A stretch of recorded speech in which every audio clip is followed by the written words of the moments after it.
Hey, what's up, Reefers? Today is not going to be a fun video because I hate DIY. Today we're going to DIY the heck out of a mesh top. A few videos ago, I mentioned that Mr. Kramer, the silver belly wrasse, jumped, so I realized that Euro brace sometimes is not enough to stop a fish from jumping out, especially a wrasse. And since I do want to try a wrasse at some point in the future, I do want to make sure that the top of my tank is secure. Initially, I thought maybe I'll do one of those fancy acrylic top lid, but then I thought, okay, I just want to keep the top lid simple.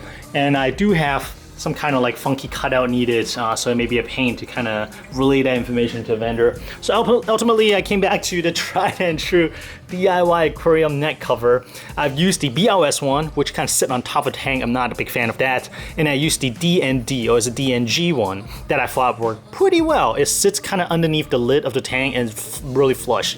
Now the Red Sea one that I have here seems to follow a similar design pattern where it sits inside the lip of a tank that looks really clean.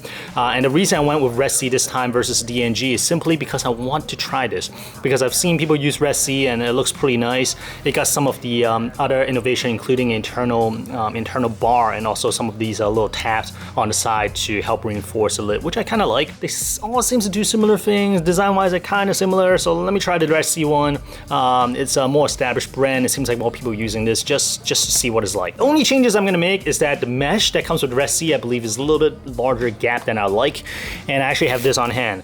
So this is a black tutu. I actually owe videos of fish jumping through mesh lids. I'm talking about like 1/4 inch size from BLS. Fish jump through, land on top. So I switched it down to 1/8. Again, fish actually jumped through, actually caught the fish with the gill stuck between the, so basically the fish is kind of hanging in the air with the gill caught on the way down from the grid and actually died there. It's a Yashagobi. So some people gave the tip to use the, this is the ballet tutu mesh. They say the black one works well. It kind of just disappeared. It doesn't really reflect the light as much as the transparent grid that all the company seems to like. So I'm gonna try it out. Now, if you've been watching this channel, you know that I am not a fan of DIY. I suck at DIY and I just don't enjoy the process. I don't really look forward to this, especially since I had to customize a little cutout. But for the health of the inhabitant of the fish, and just so that my wife Emily does not kill me, because one of her traumatic experiences as a kid was at the middle of the night, she was going to the bathroom, she actually stepped on a fish that jumped out from a fish tank.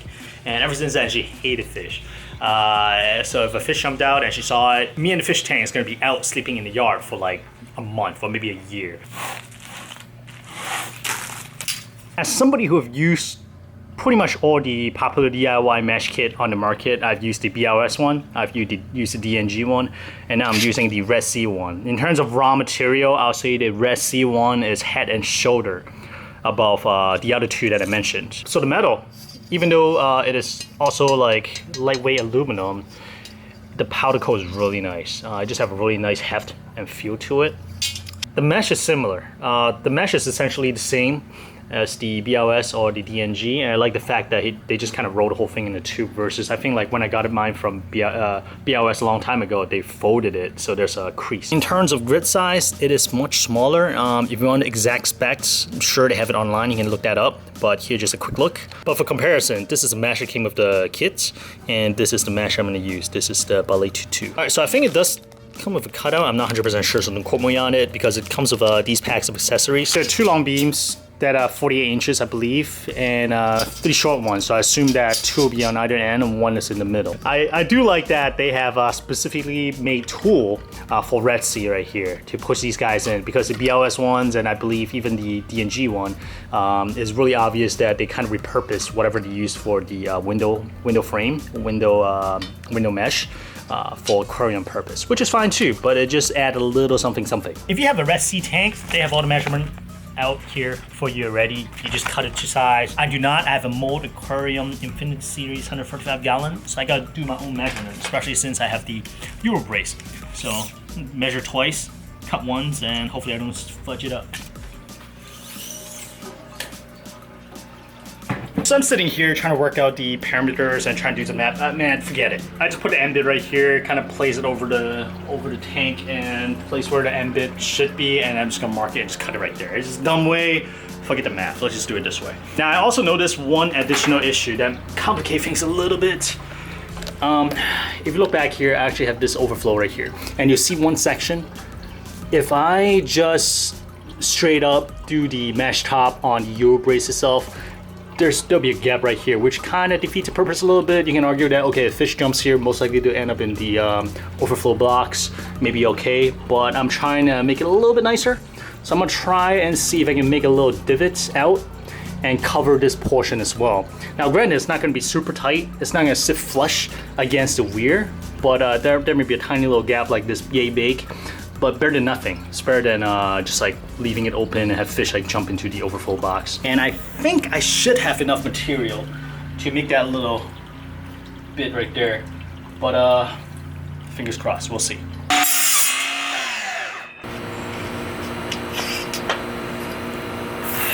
Okay, moment of truth.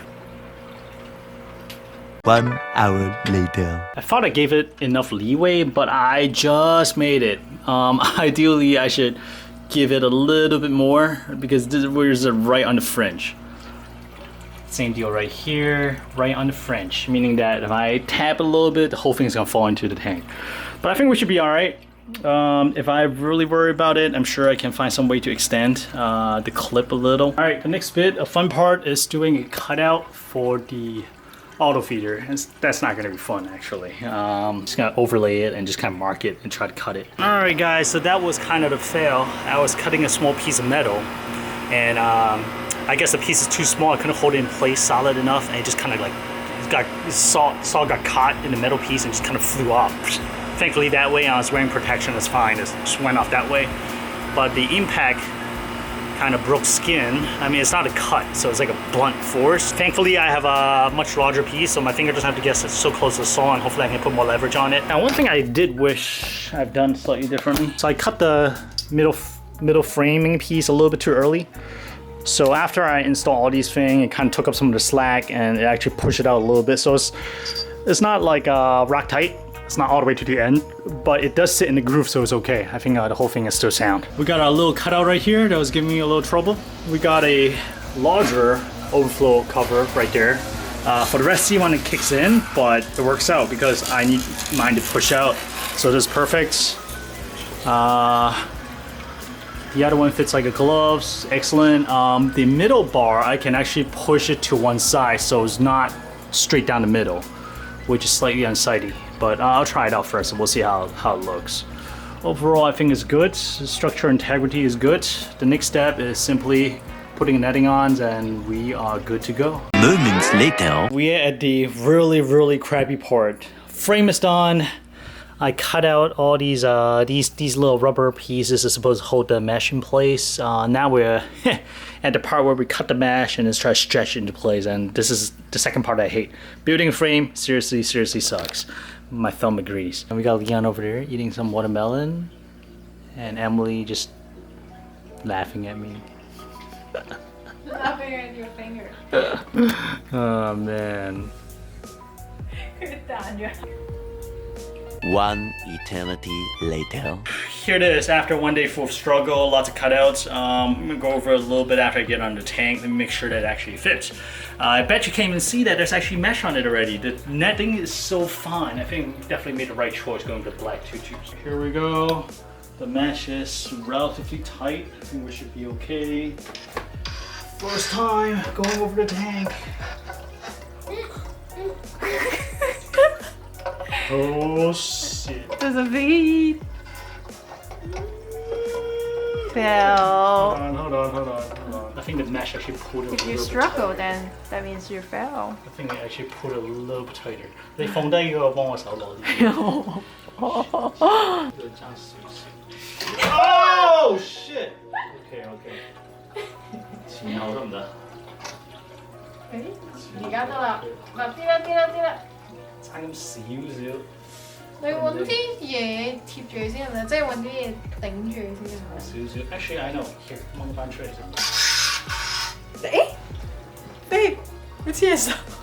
Oh shit! Guys, I fudged up. So after putting a netting on, the whole frame kind of contracted a little bit. I'm short by like 2 millimeters. Not 2 millimeters. just 2 millimeters. 2 millimeters. As alternatives, I thought about cutting a small piece of acrylic, but of course I don't have any acrylics handy. I don't have any credit card handy that I could cut up and use it. So Emily suggested using these little paper clips. Try it out. I think it's gonna work, but she charged me. She charged me $100 per paper clip. One clip. That clip is really memorable. So I found one in my drawer, and I need one more. She's like, I have one. I'll sell it to you for $100. I'm like, wait, including searching fees. Inserting fee. All right. So we're gonna try this out. Plus test. This is temporary because of course metal is gonna rust, especially with salt water. So hopefully just in a couple of days I can swap it out. My ideal is actually, I think guitar pick will actually work perfectly here. I'll just super glue it down. But for now, proof of concept. We're just gonna drop this over the tank so I can at least put the auto feeder back on. They're worth $100. I can tell you. Oh, it is holding. What the heck? Ta-da! Alright, we are... See? $100. Include my idea. Okay, wait. Let me see. The back looks kind of jacked up. And I think this happens because I pulled the net taut, because I tighten everything up so it pulls the whole frame in. So I lost that little bit of room right there, you see. What are you gonna do with $100? More toys, yeah? Toys? Cookies? Here's the issue with this build. It's not really an issue of the frame, but it makes it a little bit trickier. It's easier of I guess the frame is built for rimless tank, right? So the tolerance is tiny. The little tap they give you only sticks out a tiny bit. I have a Euro frame, I have this much room that I can play with, right? So it's a lot more forgiving. So the problem is now I have a tiny gap on the side, which is fine. I can just push everything over a little bit, but I do need bigger tabs. And I guess I'm lucky that I have Euro bracing. I can actually have the tolerance to slip in something a little bit larger, so that's fine. I thought you were saying you're lucky because you have me. And this is a better look of the injury. It basically just like a piece of metal flew out, smacked me on finger. It's not a cut or anything like that. It's been a hot minute since I've worked on things. I've totally should have been wearing work gloves, and this could have been avoided. I don't know what I was thinking. I was not thinking. Totally forgot about it. I just kept remembering eye protection, eye protection, eye protection. Forgot that I have work gloves. I could totally wear it. God dang it. But of course, want to make sure nothing gets into the wound. So I've been pretty careful about wearing gloves, especially when working around the tank. The auto feeder is back in place. Little hand holding the nets up. We got guitar pick coming, and the other thing I want to do when the guitar pick gets here, as I'm modifying these tabs, I actually got this neat little, well, it's actually from Neat. It's called, it's this little trapdoor thing, so I can reach in and properly reload the LG clips and do menu feeding and stuff like that. I did not notice how wide the grid is actually on this, but that should be okay. Now, looking at this, I have two things I would like to change. I'm not sure if I want to do it because it's a pain to install the mesh. I would like to shorten this portion right here, which scares me because that means I have to cut this little piece of metal down to half. And using a miter saw, as you can see, it kicked, which I should have known and should wear gloves, but that scared me a little bit. I really didn't want to cut small pieces of metal. So chances are I'm just gonna leave it. No, if the fish can aim and jump at this little gap right here, all right, well, what can I say? The other part that I would change is shave down this metal piece a little bit so that this fits a lot better. Right now it's a really tight fit. As you can see, it's actually lifting the whole frame up slightly. Which actually kind of works too because it helped lock it in place, because I don't plan on lifting this mesh top anytime soon unless I'm reaching in and moving corals around. And this will kind of help keep my hands off out of the tank, which is good. The other thing that I actually want to do with the tank, so before I was pursuing the wave motion, right? That's why I got two MP40 facing each other. Did not work out. So I'm thinking about moving this MP40 to the back wall right there. This way I have an unobstructed view of this side of the tank. This side will be completely clear. I don't have a power head right there. So I'm thinking maybe like right behind the Gorgonians, because Gorgonians seems to enjoy having blasted by the flow. One thing I noticed this week actually, the Octospawn totally receding. I am not sure what's going on. Could it be the flow that's too strong? You see right there? Oh man. All right, well, maybe I'll move it a little bit. Well, actually, the flow should not be a matter anymore once I move that guy. So let's go ahead and do that, and we'll see what happens. Oh, hey, what's up, guys? Yeah, move the vortex to the back, look much cleaner. I'll show you guys at night when the light is on. But this view now, it's unhindered. And this is nice, should have done this a lot earlier. I was pursuing that wave motion, so I have not considered putting the power head to the back. A couple guys mentioned it, including Devin Reef Dude. It's like, yeah, why don't you put both MP10s or MP40s in the back? This looks clean. I do still want one blowing this way because I want to send the food directly to the MPS. I have some of the MPS right here. I feel like it works well, and when the fish is ready to feed, they kind of swim this way, orient sideways so we can see it, versus if I have both pumps in the back, they may be facing backwards. Pistol shrimp peeking out, still the same size. I guess that is the max size of the pistol shrimp. We got one more guy that was out, there he is. And there's another one somewhere in here as well. So I got 4 hyphen gobies. For sure there's one pair. The other two, I'm really afraid that the other two are males, so they're not living in the same barrel. The current mystery is the Octoswan. It's receding as well. I feel like it's either, oh man, it's so hard to say. I know for sure that the rabbitfish was picking at something because there was really clear bite marks, but this is different. This is different. I feel like this may be tearing from too much flow. I don't know. I mean, I moved the pump up there. Hopefully that will alleviate the situation here, but if not, there's something else going on. It may have something to do with these guys right here. I actually ordered a really small microscope. It's like 20 bucks, pocket microscope with LED lights. With the magnification, I should be able to tell exactly what I'm dealing with here. So that should be an interesting little video. What are your guess? Do you think these are Dino, Diatoms, or Cyanobacteria? On my Instagram, somebody mentioned that he recently battled a certain type of dino that looks really similar to this guy's right here. So that may be it as well. But we'll put this under a microscope and then we'll see exactly what we're dealing with. What a way to close out 2020 if I have to battle dinos, right? But I'm confident, beat them like 2 or 3 times already, so it should be no problem at all. The next day. Amazon came through, guitar pick actually arrived 1 day later. My plan is to just super glue it here, 1 tab here, and then 1 tab on the other side, and we'll see how that works out. With the guitar pick in, next thing I'm gonna do is install the little trapdoor from Neats. This is kind of cool. They actually 3D printed this little guy right here too, overkill. The Neats feeding trapdoor is a lot more intricate than I thought. I thought just kind of like slap on, pinch, and that's it. But it's actually bottom and top pieces, and they actually have cutouts for these little hex nuts in order to receive the screw from the top to pinch and netting. And I'm happy to report that all these nuts looks to be plastic. Yeah, these are plastic, so no risk of rusting here, so I'm really happy to see that. Alright, Reefers, this DIY project is a wrap. Let me show you what I got. So right here is the finished product. We got the Red Sea mesh top, which fits quite nice.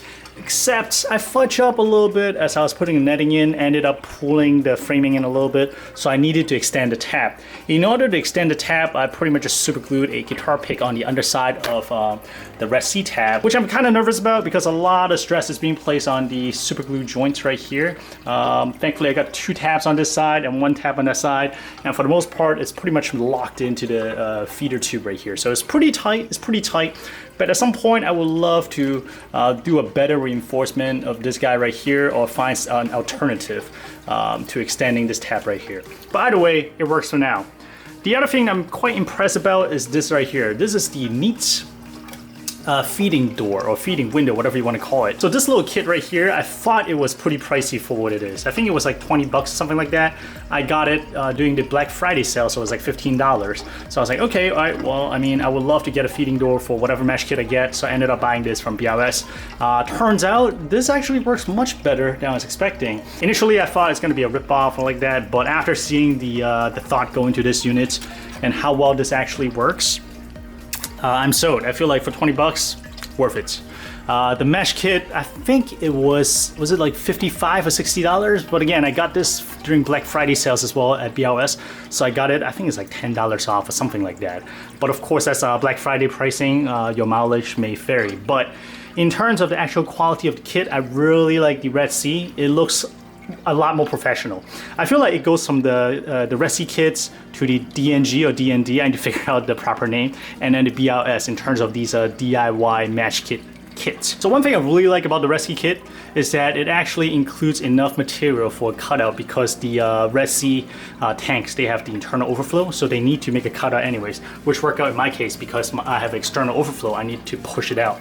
So I have enough material for that. However, I did need to buy an extra cutout piece. I think it's like $8 in order to make another cutout for the auto feeder, which I don't think I'll fix. I mean, it's a tiny gap right here, and then I feel like if I want to manually feed, I can still dump it here, and I can utilize the MP40 to push food out. And that's also one of the reasons why I have the trapdoor on the opposite corner. I don't want to just feed my fish here. Once in a while, it'll be kind of cool to feed it from a different corner of the tank. And this is like the wide open portion of the tank, which now has the MP40 pushing towards, which is kind of cool.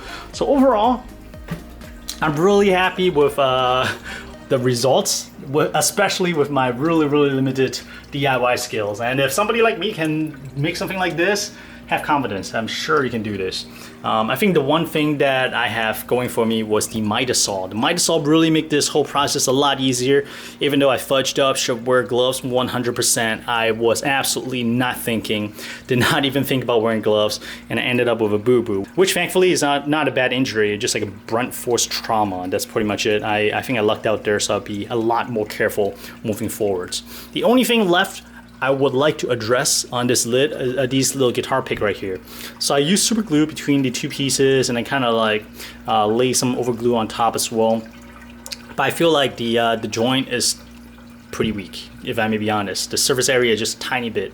So I would like to reinforce this somehow, whether it's by epoxying this in a little bit more and then paint it black, or maybe like sandwich another piece of plastic or acrylic on top.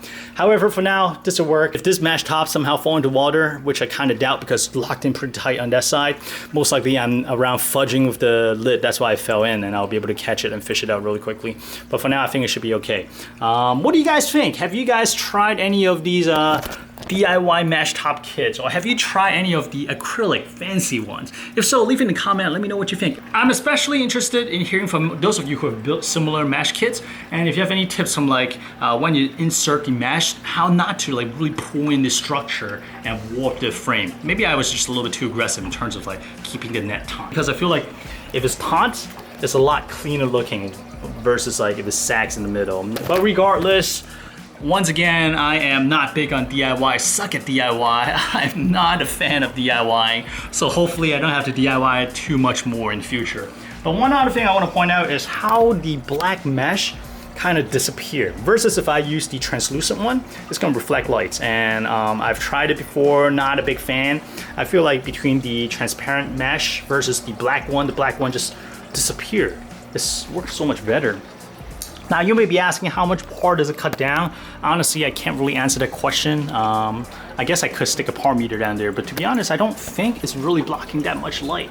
Probably really minimal. But one of these days I can probably shove a par meter down there and just to get a look. But just visually, between the black tutu versus the standard transparent mesh, I highly prefer the black tutu over those. Number one for the smaller grid size, and number two for just visually just kind of disappear. I'm kind of curious why some of these manufacturers do not include these kind of material as an option. Maybe there's a reason, I don't know. But again, a lot of people mention that they use similar material, black tutu, for the mesh top and work out really well for them. So that's that. All right guys, I don't do DIY stuff like this often, so I hope it's not too boring for you guys. And yeah, I know I'll wear gloves next time, so I got you. There's a lot of things I want to go over when I'm 145-gallon tank. I am facing a crisis with the Euphyllias. I wonder if it is tied to the Dino or Diatom. Tonight I'm probably gonna put them under the microscope just to identify and see what's going on there. I'll probably share it on my Instagram first, because usually that's where I kind of bring the latest update there. So if you're really curious, hop on over to my Instagram at Inappropriate Reefer and I'll share it there first. But the other thing is that I noticed some of the Euphyllias are starting to recede. It's not like a dieback like brown jelly, but chunks are just missing. So I don't know. I moved those two pieces to the back. Just in case it's flow related, because they do get pretty strong flow right here. So I kind of moved them back there, but they are under light. That's why I kind of keep them under the rock, so they're somewhat partially shaded, just so that they can rest a little bit, and the flow is not too strong over there as compared to here. So we'll see how it goes. So I'm trying to like kind of narrow down and see what exactly is happening. And this is cool. Look at this. both cleaner gobies, kind of helping out the hippo tank. And the rabbitfish actually got sumped, but I will tell you the reason why and a lot of happenings with the 135 and 17-gallon mangrove tank in the following video. This video is mainly for the mash top, the DIY portion, and I'm so glad it's over. All right, I'll see you guys next Sunday at 12:30 p.m. shop. Bye.